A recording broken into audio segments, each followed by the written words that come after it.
everybody. Welcome to Unapologetix, the podcast where we read a Christian article and explain why it's stupid. It's been a minute since I've had a chance to actually sit down and do an article, so I'm going to try to do that today. So that's what we're working on, and I will be taking comments and stuff like that too. I am going to edit this down for the audio podcast, but I figured I'll do it live. Just go through what I'm doing live. So this is an article, and it says it's from, let's see, Christianity Today, right? And it's 4 in 10 evangelicals say they've been visited by the dead. Now, I'm not sure if anybody's aware exactly why this is such a problem for them, right? But they believe in heaven and hell. So they're not supposed to be believing that they can just be visited by the dead, because you can't just waltz out of heaven or hell, right? You're up in there. So you're stuck if you're there, So that's what I'm pretty sure. I haven't read this. I like to experience these things live so that we can all kind of react to it together. But so yeah, let's see what this is about. Oh, and somebody's hugging a person that I guess wrote themselves out of history, like Marty McFly. I'm not sure. I don't know. All right. Uh, let's see. Last summer, Heather Beville felt something she hadn't in a long time: a hug from her sister Jessica, who died at age 30 from cancer. Jesus. In a dream, I hugged her and I could feel her, even though I knew in my logic that she was dead. She said she immediately texted a group chat with her close friends, including her husband and her pastor. Uh-oh, don't tell your pastor that. You already fucked up. You already fucked up right there. To tell them about it. Like fellow Christians, Beville is sure that death is not the end, but she's also among a significant number who say they have continued to experience visits from deceased loved ones here on Earth. Jeez. It's like, again, you can't do that. If you're a Christian, you have to believe according to the belief system that you have chosen that people go to heaven and hell after they die. They don't. There is no coming back to like hang out for a bit, unfinished business. No, none of that. There isn't any of that. There's no Casperin, okay, going on. In a recent Pew Research poll, 42% of self-identified evangelicals said that they have been visited by a loved one who had passed away. Rates were even higher among Catholics and Black Protestants, 2/3 of whom reported such experiences. Now, this is why I picked this one, because a friend of mine is he's sort of just like a generic Christian. I don't even think he knows what denomination he is. But he was saying that the other day that he had was talking to somebody who said that they saw their loved one that had just passed away wearing all white. So and I always feel so awkward because they know where I stand on these types of things. So I always feel awkward. I'm like, oh, cool, okay, yep, that's, you just said that. Sure. Like, I don't know how to react to that. Without being like, yeah, that's bullshit. Yeah, that's not true. You believe them when they said that, really? Okay. you know, uh, let's see here. Interactions with the dead fall into a precarious supernatural space. Staunch secularists will say they're impossible and must be made up. That's me. Yes. or mistaken, or you're just thinking about it and so it burns itself into your memory as you actually seeing them. But a lot of times it's just you misremembering what happened. Anyway, the Bible believing Christians may be weary of the spiritual implications of calling on ghosts from beyond. That sounds so ominous. So I just said, okay. Yet more than half of Americans believe a dead family member has come to them in a dream or some other form. I mean, in a dream, I feel like when you say in a dream, it cancels it out. That's not a thing. Like, who gives a shit? We dream about all sorts of fucking stupid shit, you know? Jeez Louise. The other day I dreamed that I was boxing Barney, the big like dinosaur. Yeah, we were in a boxing match. You know, it's they're weird. Okay, that didn't mean anything. I wasn't boxing the ghost of Barney or anything. The survey didn't clarify the survey didn't clarify how people processed these interactions, whether they thought they were mystical or believed they have had natural causes. What? How would you have natural like what? Oh, you mean like you just believing that you see? Okay, got it. I was about to say, what the fuck? That doesn't happen through natural causes. but Let's see. Those who respond that loved ones visited them in a dream, for example, included those who may believe their loved ones were trying to send messages to them, as well as those who might have simply dreamt about a favorite memory with their family member. Yeah, see, and that's it. That's exactly the message I got from my buddy who's a Christian. He said, "I think they were trying to tell me something. They're trying to tell me they're okay."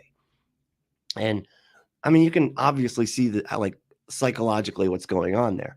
They want to feel like that person is okay. Because here's the thing: when it comes to Christianity, the whole point of Christianity is supposed to make you, or religion in general, supposed to make you feel more comfortable with the fact that we die, and your family members will die, right? Um, and it's supposed to help you because, hey, now you get to go live with them for forever in a magical golden amusement park, you know, and that's why you should believe whatever it is, right? But the problem is because they're so focused on uh, terrorizing people into their religion, it actually just cancels out all of that comfort because they could possibly be in fucking hell. So even the amount that they claim to like help people deal with death and stuff, they cancel it out with the belief in hell. It's like it fucks everything up. It's so funny. So they it actually makes them go through more distress because instead of just thinking that they're gone, now they're thinking, hey, they might be burning forever. I hope I have a confirmation that they're not burning. And so when they show up and dressed in white, okay, oh boy, I was worried that you were in the torture dungeon that my perfect loving God created. See, it completely ruins any kind of comfort that religion would bring to just knowing the fact that people die. So I guess these are all of the stats. So 46% in a dream, and another form 31%, either 53%. Americans overall. Wow, 50% of Americans. Jesus Christ. Like, I feel like, do you think, like, skeptics, we would say, well, I thought that I saw him, but I don't think it was true. I think I was just, like, thinking about them a lot and then, like, seared that in as a memory. And it turned into me actually seeing them when it was really just me thinking about them a lot. You know what I mean? Religious affiliation. Okay, evangelicals in a dream, 38%, in another form, 22%. So that's 22 because I don't count the dream thing. Who gives a shit about that? Right? 22% in another form, though. That means they believe that they actually came to them, right? Black Protestants, I don't know why they have that as a separate category, but okay. Um, they're 60%. Jeez. Wow. And my buddy is a black Protestant, but he in another form, 34%. Right. And he would have been he would have fallen in the another form category, right? And then because it wasn't in a dream. And then I guess 67% is either Catholics, religious unaffiliated. Really? Oh, even a religious unaffiliated. So even people that don't believe in a God or believe in organized religion still have these experiences. It's just interesting because it's like it shows what we do in our brains to like feel better about death, you know, which we're all going to inevitably feel kind of some type of way about death eventually, right? It's bound to fucking happen. And, oh, hey, Pragmatic Crystal said, "Oh, why do they think, or why do they ask them important questions?" That's my thing. why, why were they, why were they getting a hug? Oh, while they were getting a hug, what? Why don't they ask them important questions? That's my thing. While they were getting, oh, I think I understand. Why don't they, yeah, I don't know, honestly, about, like, their passing, loved ones and stuff. Yeah, they're like, "Did you see him in a dream, though? Did you see him? Were they dead? Or did you see your loved ones come to you? Did they?"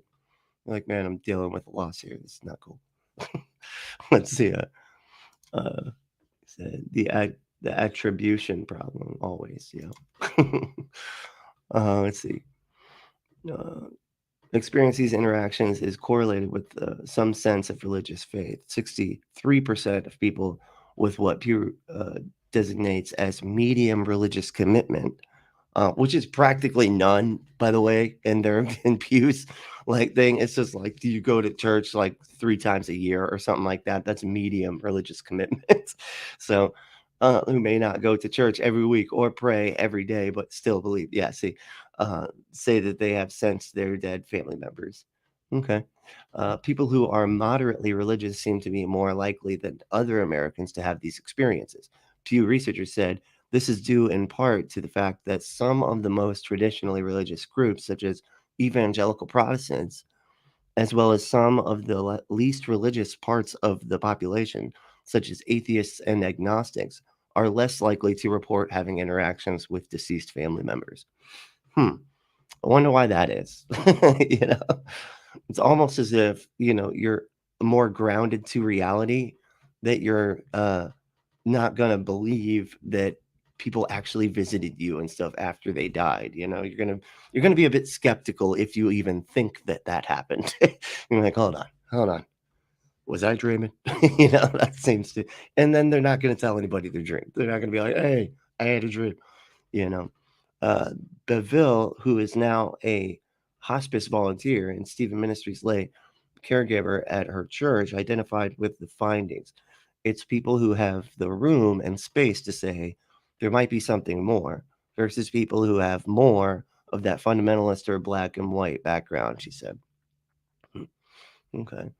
Beville was raised Baptist, and the profound experience of witnessing her sister's death 17 years ago cemented her belief in God.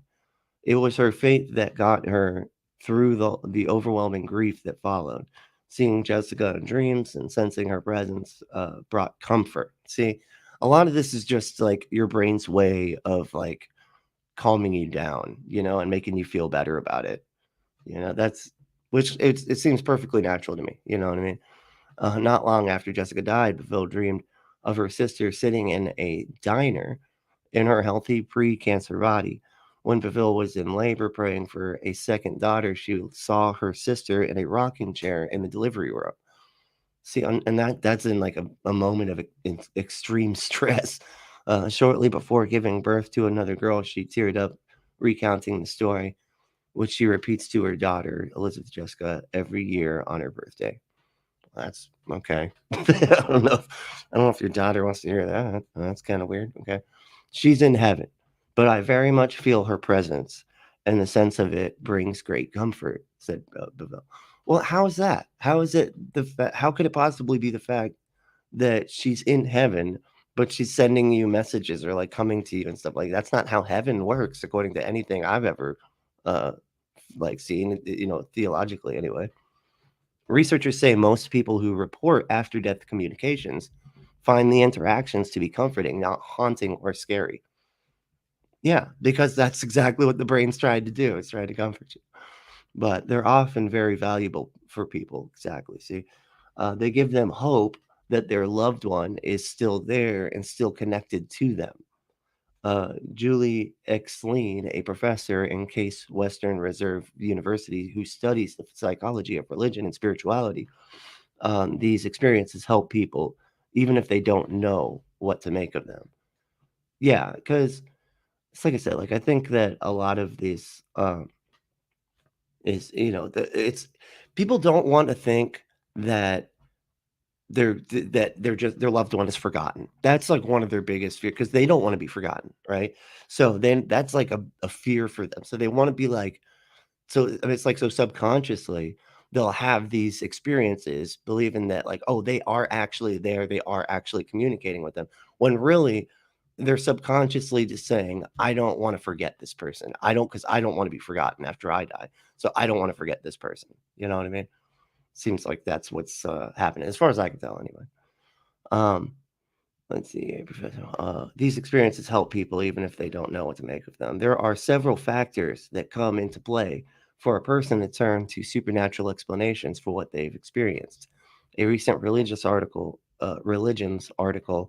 by doctoral student Kathleen Pate. Exline cites prior belief in God, angels, spirits, or ghosts combined with a belief that these beings actually do communicate with people in the world as one condition the relationship between a person and their loved one. The need for relational closure amid prolonged grief can also be a factor, and women are more likely to report the phenomena. Interesting. So, yeah, it's just like a way of coping, it seems. But if you have like the prior conditions, I guess to have these experiences, you're gonna have them more often, or you're at least not afraid to report them, right? You're gonna if you believe in like afterlife and stuff like that, it's not anything to say that they would just tell somebody about it and you're like, oh yeah, I think I saw them. And just they just let me know that they're okay. But psychologists can come off as skeptical of such experiences, and clients may be afraid to disclose them, assuming it means they're crazy. Religious religious settings may not be much better. Evangelicals and people with high religious commitment were less likely to report interactions with dead relatives in the Pew survey. Yeah, because they're not allowed to believe that they can come to you. Well, they have to believe that they either go to heaven or hell. It's against their theology. Let's see. I got some comment. Let me just highlight this. Okay. So, what is it? Bereavement syndrome. Oh, is that what it's called? Bereavement syndrome? I could see that. That makes sense. It's just like, it's just your way of dealing. Our brains are incredible. They do like the coolest stuff, even without us knowing about it. They like protect us in ways that we don't even realize. It's awesome. Uh, I think a lot of Christians are maybe afraid to talk about this or do not know what to do with it. They could at least take some comfort in knowing a lot of people have these experiences, said Exline. Coming out of a fundamentalist evangelical background, she knows that some religious traditions view these experiences as demonic or kind of freaky. Got like the kind of freaky. Got to add that. Oh, I don't think it's demonic, but it's kind of freaky. All right, it's kind of freaky. And this kind of plays off of like what I was just a video that I just covered on the Punk Apostate. It's these people that believe that if you interact with people in your dreams and stuff, like interacting with dead people in your dreams is one of the things that make you that mean that witches are casting spells on you. So this is like serious stuff, to them, to the Christian. Let me see here. All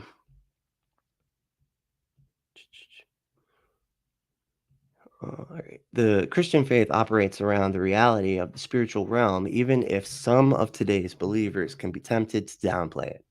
Chris Papar, fucking Jesus, what? Papalardo. Okay, you know what? Don't have tongue twister names. All right, don't do that. All right, come on. Wrote for CT. That's Christianity Today. One Halloween. Uh, on Halloween, of course, you got to scare everybody on Halloween. Okay. Our holy book contains stories of spirits being called back from the dead.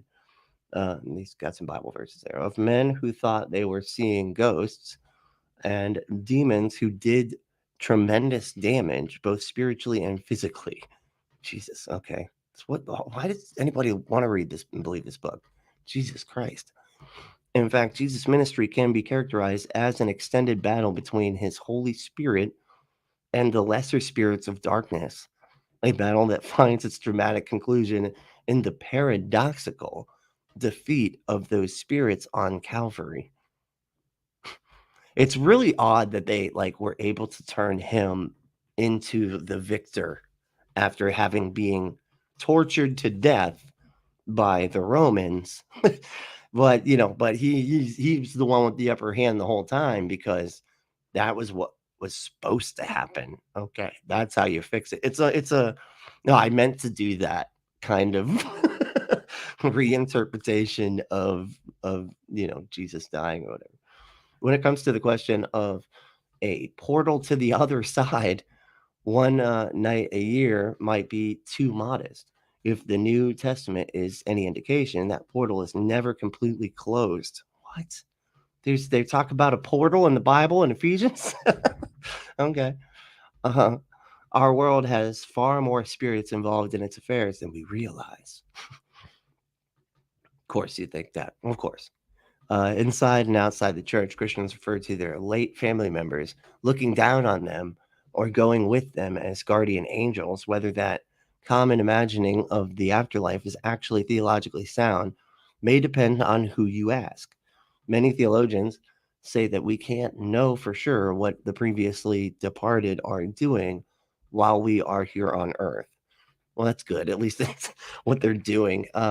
Nothing. They're not. They're dead. Okay, they're not there anymore. But they're like, I don't know. Maybe they're playing in the park. Maybe they're playing basketball together right now. We don't know. How do you know? Okay, I'd be playing basketball right now if I could fly. All right, that make the game a lot easier. I'm not that tall. All right, it's kind of boring. But John Piper wrote that Hebrews 12:1, referencing running the race before a great cloud of witnesses. Oh, cloud of is that a misprint? Does it say a great cloud? Anyway, all right. Could indicate the saints watching down to cheer us on, yet he warns we should not be cautioned to beware of spending too much time thinking about the saints above so that we are tempted to interact with them rather than focusing on Christ and the throne of grace that he has opened to us. Okay. Yeah, because that is one thing I always forget with Catholics. They have that in between space or whatever, right? So they actually can, they actually do believe that they can interact with the saints, and then the saints can actually, like, if you pay enough money and pray, get these high level dudes to pray your whatever, um, out of purgatory into heaven. That's what they think you can do. I remember my parents getting so mad because they had lost a child, and they got all of these letters in the mail from Catholics saying, "Hey, can we pray your deceased child into heaven because they're in purgatory right now?" It was really fucked up. I was like, "What? Like, what are you doing, man? Like, where's your head at? These people are fucking going through some serious shit, and you're like, but here's, let's magic them. Just pay us, and we'll magic them into heaven." Like, goddamn, what the fuck? Um, See, like, we are cautioned to beware of spending too much time thinking about. The spiritual realm described in Scripture comes with strong warnings. The text repeatedly advises against calling on spirits outside of God Himself, with several Old Testament verses specifically addressing interactions with the dead, necromancy, in some translations. Deuteronomy 18, for example, decries anyone who is a medium or spiritist. Spiritist. I would love to hear somebody call themselves that. I'm a spiritist. Yeah, you know, I do spirits. That's what I do. Or who consults with the dead. What, man? That wouldn't that just be a medium? That's what that means. Okay, as detestable to the Lord. Okay, evangelicals believe they have seen deceased relatives in their dreams or sensed their presence, can be hesitant to come to their pastors with their experience because they've likely heard a leader decry communications with the dead. Billy Graham called it an occult practice. So you can accidentally do occult practices to these people. This is why it's so they put so much in your brain that's like unnecessary and harmful, that in order to just keep you fucking spinning your wheels, they keep you never paying attention to how stupid all your beliefs are. They got all these fears that they want to tack onto it. And that's one of them. If you accidentally, I say accidentally, if you dream, whether you intend to or not, of a dead person, like, that's an occult practice. You just took part in an occult practice in your fucking dream. It's like, no wonder nobody wants to be Christian. That's all I'm saying. Still in the past year, 26% of evangelical Protestants reported feeling the presence of a family member who died, and 21% spoke to a dead family member about events in their life. Pew found just 10% of the evangelicals said that they had dead family members communicate with them. Exline and fellow scholars also grew up near, or also group near-death experiences. after-death communications and similar spiritual phenomenon among the anomalous experiences for their study.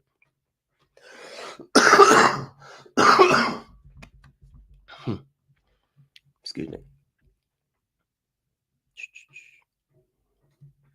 Oh, yeah. Visions from near-death experiences, including reports of seeing departed relatives while visiting heaven, have drawn skepticism from evangelicals, particularly as such accounts became popular as best-selling books around a decade ago. What? Became popular as best-selling books? I don't know what that means. When Beville describes the dreams with her sister, she also brings up the moments right before Jessica's death, when she went from being unconscious to seemingly speaking to God. In both, she said there is kind of like that thin barrier between heaven and earth. What? And that's it. Okay. Interesting. There's a thin barrier between heaven and earth. I did not know that. And so this is what's so interesting about this. And it shows that like they really just they want to they want more out of life. They want to believe that it's not as simple as what it actually is. You know, to me, I actually find comfort in like absurdism and things like that. I don't know um a lot, or like, or is existentialism and stuff, where you're just like nothing actually matters, and so it's awesome because um we can make anything matter as much as we want. I find that comforting. I think that's awesome. But for a lot of Christians, it seems that no, hell no, they they have to believe that there is something more and there's all this other stuff going on, but they don't get that their beliefs like run into themselves, right? Because it's like the fact that they feel more comforted knowing that they, their loved ones will live on forever. It's like, oh, that's so great that they'll live on forever. But then you have to believe in hell. That fucks up your whole comfort thing, man. Because now you're never gonna know. It's like all those people say, like when you go to like your aunt's funeral and they're all talking about her being in heaven, and you're like, yeah, but she's in hell though. She's in hell. We all know she's in hell. Okay. Have you met that lady? All right. She's in hell for sure. you know. So, but thanks so much for hanging out. I wanted to do just a live reading kind of the Unapologetics podcast. If you want to support the show, you can support us by supporting by supporting our sponsor, which is adamandeve.com. Just go to adamandeve.com and enter code word BX. That's capital B, capital X. That's for this specific show, right? You can also do Brently, like the thing says. That's fine. But BX is the code for this specific podcast, the Unapologetics podcast. So go to adamandeve.com. It's 50 years of satisfaction guaranteed. America's most trusted source for sex toys. And they have got everything. When I say everything, I mean everything. Everything that you can think of as far as like having fun with sex. They got all the kink stuff, they got all the strap on stuff, they got everything. So just go to adamandeve.com, enter code word BX, and get 50% off almost any one item, 3 free gifts, 6 free movies, and free shipping on the whole order. And it is discreet. The shipping is discreet. It's not going to say sex toys in big bold writing as much as I ask them to do that when I have stuff delivered. They said no, so I just have to write it on myself and then leave it outside for a couple days, so that way everybody knows how cool I am. Anyway, but go to adamandeve.com, enter code BX, and get your exclusive offer. But hey, thanks y'all so much for hanging out. This was a lot of fun. I'm going to try to do more of these, do it live, so that way we can get some comments and stuff in the audio podcast. And yeah, if you want to like and subscribe, that'd be great. That always helps. But if you also could give the Unapologetics podcast 5 stars wherever the podcast lives, and that's all over the place, everywhere, that would be very helpful. And yeah, if what do we say to the haters, discriminators, and masturbator shamers? Fuck off.